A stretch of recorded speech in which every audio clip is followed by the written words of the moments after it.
you on a journey to the Far East.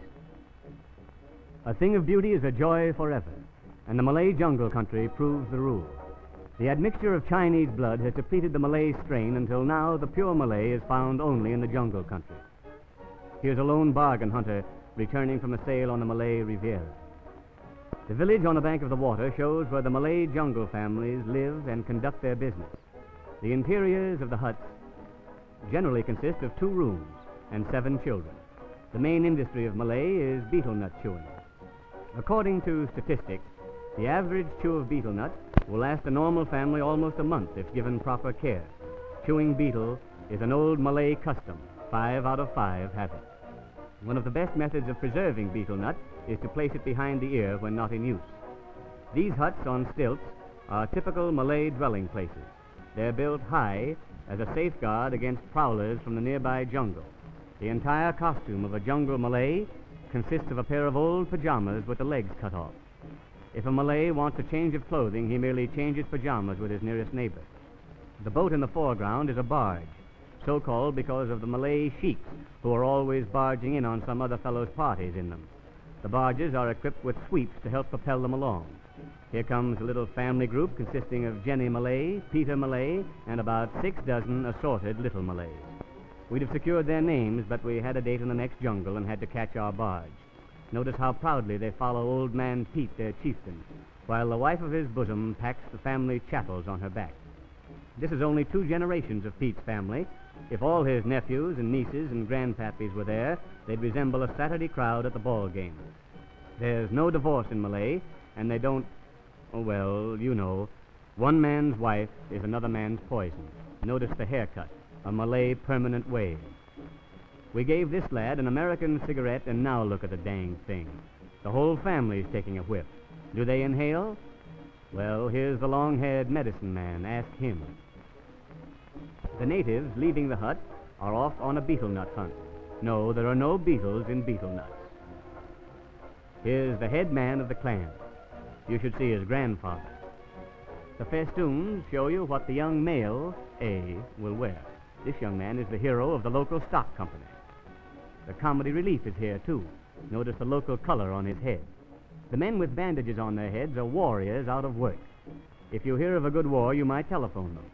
The long sticks are blowguns through which the natives shoot poisoned arrows. They can hit a nickel from a distance of 100 feet if you give them the nickel. Here we see the party leaders at the first Malay Jungle Convention. They're arguing about the betel nut plank. Unlike our own local politicians, they never talk themselves to sleep, but the effect is the same. Here's one mill that has remained open in spite of... mustn't say it.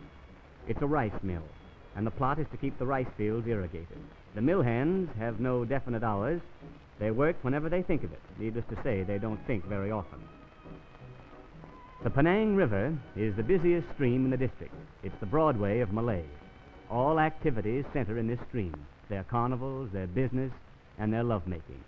The important thing in a wife is not beauty of face or form, but ability to fetch and carry. One willing worker is worth 2 flappers with come-hither eyes. The man in white is the big shot of the riverfront. He's going to see a man about a dog. Well, it must be Saturday afternoon with all the men of the camp at the ball game. The palms in front are camouflage. If a crocodile sees the palms moving, he knows it's dinner time and his sporting blood comes to the surface. If the crocodiles don't eat the natives, they're amateurs. If they do eat them, they're professionals and barred from Olympic competition. Here's old Pete again, barging in. You'll have to forgive Pete, as he never even heard of Emily Post and her book of etiquette. This family has it pretty soft, living in a houseboat all year round. All they have to do is catch fish and find a way to cook it. Cute little bungalow and roomy. It has 1 room and 2 suites, and very open plumbing. This family is carrying the results of a week's work to market. The cargo, consisting of wood, will probably bring all of 6 yen, about 35 cents in American money.